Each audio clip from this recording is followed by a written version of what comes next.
ओम शांति। आज है 13 अप्रैल, शिव बाबा की अव्यक्त मुरली।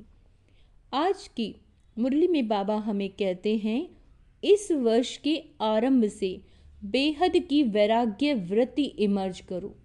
वैराग्य यही मुक्ति धाम के गेट की चाबी है। कोई मोह ना हो किसी चीज से। आज नवयुग रचता बाप दादा अपने बच्चों से नववर्ष मनाने के लिए आए हैं। परमात्म मिलन मनाने के लिए बच्चों के स्नेह में अपने दूर देश से साकार वतन में मिलन मनाने आए हैं। बाबा कहते, दुनिया में तो नव वर्ष की मुबारक 1-2 को देते हैं, लेकिन बाप दादा आप बच्चों को नवयुग और नए वर्ष की दोनों की मुबारक दे रहे हैं। नया वर्ष तो एक दिन मनाने का है, नवयुग तो आप संगम पर सदा मनाते रहते हो। बाबा कहते, आप सभी भी परमात्म प्यार की आकर्षण में खिंचते हुए यहाँ पहुँच गए हो, लेकिन सबसे दूर देश से आने वाला कौन है? डबल विदेशी। वह तो फिर भी इस साकार देश में ही है, लेकिन बाप दादा दूरदेशी कितना दूर से आए हैं, हिसाब निकाल सकते हैं। कितना माइल से आए हैं। तो दूरदेशी बाप दादा चारों ओर के बच्चों को, चाहे सामने डायमंड हॉल में बैठे हैं, चाहे मधुबन में बैठे हैं, चाहे ज्ञान सरोवर में गैलरी में बैठे हैं, आप सबके साथ जो दूर बैठे देश विदेश में बाप दादा से मिलन मना रहे हैं। बाप दादा देख रहे हैं, सभी कितने प्यार से दूर से देख भी रहे हैं, सुन भी रहे हैं। तो चारों ओर के बच्चों को नवयुग और नए वर्ष की पदम गुणा मुबारक हो, मुबारक हो, मुबारक हो। बच्चों को तो नवयुग नैनों के सामने है ना, बस आज संगम पर है, कल अपने नवयुग के राज्य अधिकारी बन राज्य करेंगे। इतना नज़दीक अनुभव हो रहा है। आज और कल की ही बात है, कल था, कल फिर से होना है। अपने नवयुग की गोल्डन युग की गोल्डन ड्रेस सामने दिखाई दे रही है, कितनी सुंदर है, स्पष्ट दिखाई दे रही है ना। आज साधारण ड्रेस में है और कल नवयुग की सुंदर ड्रेस में चमकते हुए दिखाई देंगे। नव वर्ष में तो एक दिन के लिए 1-2 को गिफ्ट देते हैं, लेकिन नवयुग रचता बाप दादा ने आप सबको गोल्डन वर्ल्ड की सौगात दी, जो अनेक जन्म चलने वाली है। विनाशी सौगात नहीं, अविनाशी सौगात बाप ने आप बच्चों को दे दी है। याद है ना? भूल तो नहीं गए हो ना? सेकंड में आ जा सकते हो। अभी अभी संगम पर, अभी अभी अपनी गोल्डन दुनिया में पहुंच जाते हो कि देरी लगती है? अपना राज्य स्मृति में आ जाता है ना। आज के दिन को विदाई का दिन कहा जाता है और 12 बजे के बाद बधाई का दिन कहा जाएगा। तो विदाई के दिन, वर्ष की विदाई के साथ साथ आप सबने वर्ष के साथ और किसको विदाई दी? चेक किया? सदा के लिए विदाई दी व थोड़े समय के लिए विदाई दी? बाप दादा ने पहले भी कहा है कि समय की रफ्तार तीव्र गति से जा रही है। तो सारे वर्ष के रिजल्ट में चेक किया कि क्या मेरे पुरुषार्थ की रफ्तार तीव्र रही या कब कैसे रही। दुनिया की हालातों को देखते हुए अब अपने विशेष 2 स्वरूपों को इमर्ज करो। वह 2 स्वरूप है, एक सभी के प्रति रहमदिल और कल्याणकारी, और दूसरा हर आत्मा के प्रति सदा दाता के बच्चे, मास्टर दाता। विश्व की आत्माएं बिल्कुल शक्तिहीन, दुखी, अशांत चिल्ला रही हैं बाप के आगे। आप पूज्य आत्माओं के आगे पुकार रही हैं, कुछ घड़ी के लिए सुख दे दो, शांति दे दो, खुशी दे दो, हिम्मत दे दो। बाप तो बच्चों के दुख और परेशानी को देख नहीं सकते, सुन नहीं सकते। क्या आप सभी पूज्य आत्माओं को रहम नहीं आता? मांग रहे हैं 2-2-2, तो दाता के बच्चों कुछ अंजलि तो दे दो। बाप भी आप बच्चों को साथी बना के, मास्टर दाता बना के, अपने राइट हैंड बना के यही इशारा देते हैं, इतनी विश्व की आत्माएं सभी को मुक्ति दिलानी है, मुक्ति धाम में जाना है। तो हे दाता के बच्चे, अपने श्रेष्ठ संकल्प द्वारा, मनसा शक्ति द्वारा चाहे वाणी द्वारा, चाहे संबंध संपर्क द्वारा, चाहे शुभ भावना शुभकामना द्वारा, चाहे वाइब्रेशन वायुमंडल द्वारा, किसी भी युक्ति से मुक्ति दिलाओ। चिल्ला रहे हैं मुक्ति दो। बाप दादा अपने राइट हैंड को कहते हैं रहम करो। अभी तक हिसाब निकालो, चाहे मेगा प्रोग्राम किया, चाहे कॉन्फ्रेंस की, चाहे भारत में या विदेश में सेंटर भी खोले, लेकिन टोटल विश्व की आत्माओं की संख्या के हिसाब से कितनी % में आत्माओं को मुक्ति का रास्ता बताया। सिर्फ भारत कल्याणकारी हो या विदेश में जो भी 5 खंड हैं, तो जहाँ जहाँ सेवा केंद्र खोले हैं वहाँ के कल्याणकारी हो व विश्व कल्याणकारी हो।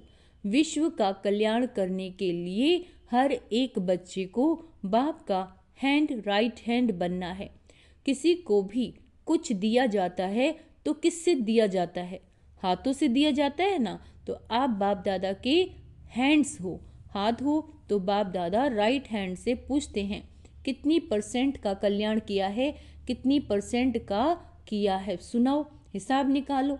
पांडव हिसाब करने में होशियार हैं, इसीलिए बाप दादा कहते हैं अब स्वयं पुरुषार्थ और सेवा के भिन्न भिन्न विधियों द्वारा पुरुषार्थ तीव्र करो। स्वयं की स्थिति में भी 4 बातें विशेष चेक करो, इसको कहेंगे तीव्र पुरुषार्थ। अच्छा, एक बात पहले ये चेक करो कि निमित्त भाव है। कोई भी रॉयल रूप में मैंपन तो नहीं है, मेरापन तो नहीं है।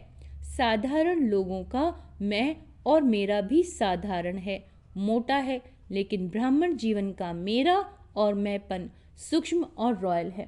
उसकी भाषा मालूम है क्या है? ये तो होता ही है, ये तो चलता ही है, ये तो होना ही है, चल रहे हैं, देख रहे हैं। तो एक निमित्त भाव, एक बात में निमित्त, चाहे सेवा में, चाहे स्थिति में, चाहे संबंध संपर्क में, चेहरा और चलन निमित्त भाव का हो। और उसकी दूसरी विशेषता होगी निर्माण भाव। निमित्त और निर्माण भाव से निर्माण करना। तो 3 बातें सुनी, निमित्त, निर्माण और निर्माण। तो चौथी बात है निवारण। जब चाहे निर्वाण धाम में पहुंच जाए, निर्वाण स्थिति में स्थित हो जाए, क्योंकि स्वयं निर्वाण स्थिति में होंगे तब दूसरों को निर्वाण धाम में पहुंचा सकेंगे। अभी सभी मुक्ति चाहते हैं, छुड़ाओ छुड़ाओ चिल्ला रहे हैं। तो ये 4 बातें अच्छी % में प्रैक्टिकल जीवन में होना, अर्थात तीव्र पुरुषार्थी। तब कहेंगे बाप दादा वाह वाह बच्चे वाह। आप भी कहेंगे वाह बाबा वाह, वाह ड्रामा वाह, वाह पुरुषार्थ वाह। लेकिन पता है अभी क्या करते हो? पता है कभी वाह कहते हो, कभी वाई। क्यों कहते हो? वाह के बजाय वाई, और वाई हो जाता है हाय, तो वाई नहीं वाह। आप भी क्या अच्छा लगता है? वाह अच्छा लगता है या वाई अच्छा लगता है? क्या अच्छा लगता है? वाह। कभी वाई नहीं करते हो, गलती से आ जाता है। डबल फॉरनर्स वाई वाई कहते हैं, कभी कभी कह देते हो। जो डबल फॉरनर्स कभी भी वाई नहीं कहते वो हाथ उठाओ। बहुत थोड़े हैं। अच्छा, भारतवासी जो वाह वाह के बजाय क्यों क्या कहते हैं वो हाथ उठाओ। क्यों क्या कहते हो? किसने छुट्टी दी आपको? संस्कारों ने।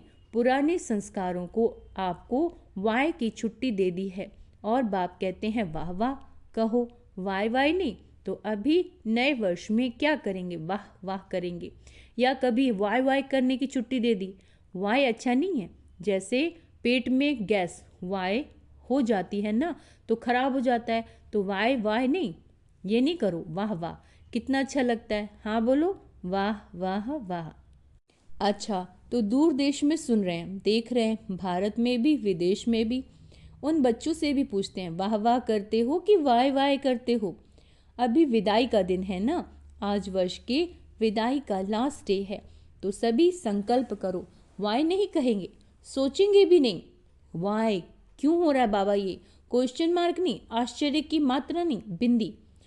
क्वेश्चन मार्क लिखो कितना टेढ़ा है और बिंदी कितनी सहज है। बस नैनों में बाप बिंदु को समा दो। जैसे नैनों में देखने की बिंदी समाई हुई है ना, ऐसे ही सदा नैनों में बिंदी बाप को समा लो। समाना आता है? आता है या फिट नहीं होती? नीचे ऊपर हो जाती है तो क्या करेंगे? विदाई किसको देंगे? वाई को। कभी भी आश्चर्य की निशानी भी नहीं आवे। ये कैसे? ये भी होता है क्या? ऐसा तो नहीं होना चाहिए। क्यों होता है? क्वेश्चन मार्क नहीं, आश्चर्य की मात्रा भी नहीं, बस बाप और मैं। कई बच्चे कहते हैं ये तो चलता ही है ना। बाप दादा को बहुत रमणीक बातें रू रिहान में कहते हैं। सामने तो कह नहीं सकते ना, तो रिहान में कह देते हैं, कुछ कह देते हैं। अच्छा कुछ भी चलता है, लेकिन आपको चलना नहीं, आपको उड़ना है। तो चलने की बातें क्यों देखते हो? उड़ो और उड़ाओ। शुभ भावना, शुभ कामना ऐसी शक्तिशाली है जो बीच में सिर्फ वाय नहीं आवे सिवाय शुभ भावना शुभ कामना की। तो इतनी पावरफुल है जो किसी अशुभ भावना वाले को भी शुभ भावना में बदल सकते हो। सेकंड नंबर, अगर बदल नहीं सकते हो तो भी आपकी शुभ भावना शुभ कामना अविनाशी है, कभी कभी वाली नहीं, अविनाशी। तो आपके ऊपर अशुभ भावना का प्रभाव नहीं पड़ सकता। वाह वाह वाह वाह। क्वेश्चन में चले जाते हो, यह क्यों हो रहा है, ये कब तक चलेगा, कैसे चलेगा? इससे शुभ भावना की शक्ति कम हो जाती है। नहीं तो शुभ भावना शुभ कामना, इस संकल्प शक्ति में बहुत शक्ति है। देखो आप सभी आए बाप दादा के पास। बाबा कहते देखो आप सभी आए बाप दादा के पास। पहला दिन याद करो बाप दादा ने क्या किया। चाहे पतित आए चाहे पापी आए चाहे साधारण आए, भिन्न भिन्न वृत्ति वाले भिन्न भिन्न भावना वाले आए, बाप दादा ने क्या किया? अशुभ भावना रखी, मेरे हो मास्टर सर्वशक्तिवान हो, दिल तख्त नशीन हो, ये शुभ भावना रखी ना, शुभ कामना रखी, उससे ही तो बाप के बन गए। बाप ने कहा क्या कि हे पापी क्यों आए हो? शुभ भावना रखी, मेरे मास्टर सर्वशक्तिवान बच्चे। जब बाप ने आप सबके ऊपर शुभ भावना रखी, शुभ कामना रखी, तो आपके दिल में क्या कहा? मेरा बाबा। बाप ने क्या कहा? मेरे बच्चे। ऐसे ही अगर आप शुभ भावना शुभ कामना रखोगे तो क्या दिखाई देगा? मेरा कल्प पहले वाला मीठा भाई, मेरी सिकी लदी बहन। परिवर्तन हो जाएगा। इस वर्ष में कुछ करके दिखाना है, सिर्फ हाथ नहीं उठाना। हाथ उठाना बहुत सहज है, मन का हाथ उठाना क्योंकि बहुत काम रहा हुआ है। बाप दादा तो नजर करते हैं विश्व की आत्माओं के ऊपर, तो बहुत तरस पड़ता है। अब प्रकृति भी तंग हो गई, प्रकृति खुद तंग हो गई तो क्या करे? आत्माओं को तंग कर रही है और बाप बच्चों को देख करके तरस में आ जाते हैं।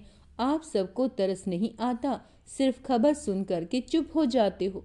बस इतनी आत्माएं चली गई, वो आत्माएं संदेश से तो वंचित रह गई।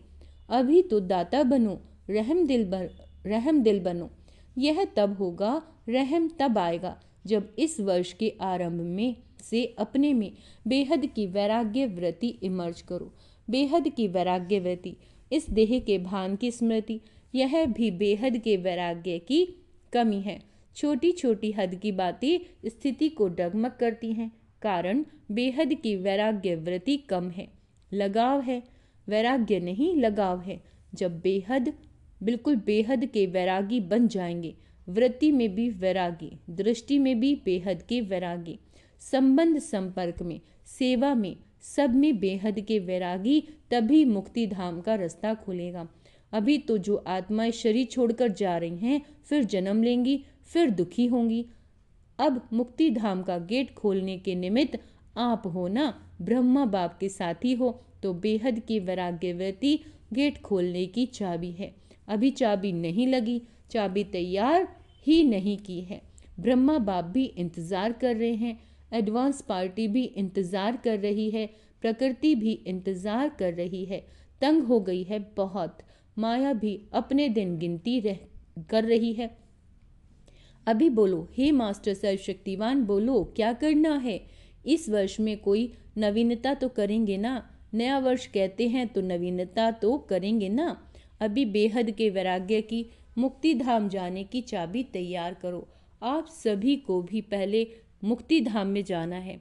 ब्रह्मा बाप से वायदा किया है, साथ चलेंगे, साथ आएंगे, साथ में राज्य करेंगे, साथ में भक्ति करेंगे। तो अभी तैयारी करो। इस वर्ष में करेंगे कि दूसरा वर्ष चाहिए? जो समझते हैं इस वर्ष में अटेंशन प्लीज, बार बार करेंगे वह हाथ उठाओ करेंगे, फिर भी एडवांस पार्टी आपको बहुत मुबारक देगी। वह भी थक गए हैं। अच्छा, टीचर्स क्या कहती हैं? पहले लाइन क्या कहती है? पहली लाइन के पांडव और पहली लाइन की जो शक्तियाँ जो करेंगी वो हाथ उठाओ।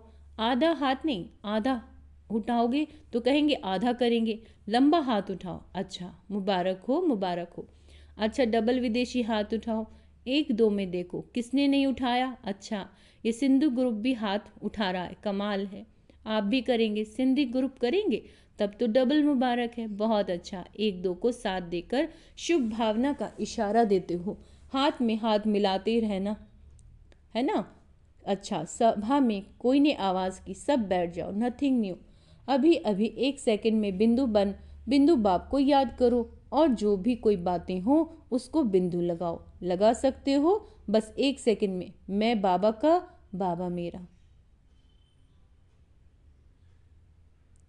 अच्छा, अभी चारों ओर के सर्व नए युग के मालिक बच्चों को, चारों ओर के नए वर्ष मनाने के उमंग उत्साह वाले बच्चों को, सदा उड़ते रहने वाले, उड़ाते रहना ऐसी उड़ती कला वाले बच्चों को, सदा तीव्र पुरुषार्थी द्वारा विजय माला के मणके बनने वाले विजयी रत्नों को बाप दादा का नए वर्ष और नए युग की दुआओं के साथ साथ पदम गुणा थालियां भर भर के मुबारक हो। एक हाथ की ताली बजाओ। अच्छा, हम रूहानी बच्चों की रूहानी माता पिता बाप दादा को याद प्यार गुड मॉर्निंग, नमस्ते मीठे बाबा, शुक्रिया बाबा, शुक्रिया। एकाग्रता के अभ्यास द्वारा एक रस स्थिति बनाने वाले सर्व सिद्धि स्वरूप भाव। फिर से सुनो, एकाग्रता के अभ्यास द्वारा एक रस स्थिति बनाने वाले सर्व सिद्धि स्वरूप भाव। जहाँ एकाग्रता है वहाँ स्वतः एक रस स्थिति है। एकाग्रता से संकल्प, बोल और कर्म का व्यर्थपन समाप्त हो जाता है और समर्थपन आ जाता है। एकाग्रता अर्थात एक ही श्रेष्ठ संकल्प में स्थित रहना, जिस एक बीज रूपी संकल्प में सारा वृक्ष रूपी विस्तार समाया हुआ है। एकाग्रता को बढ़ाओ तो सब प्रकार की हलचल समाप्त हो जाएगी।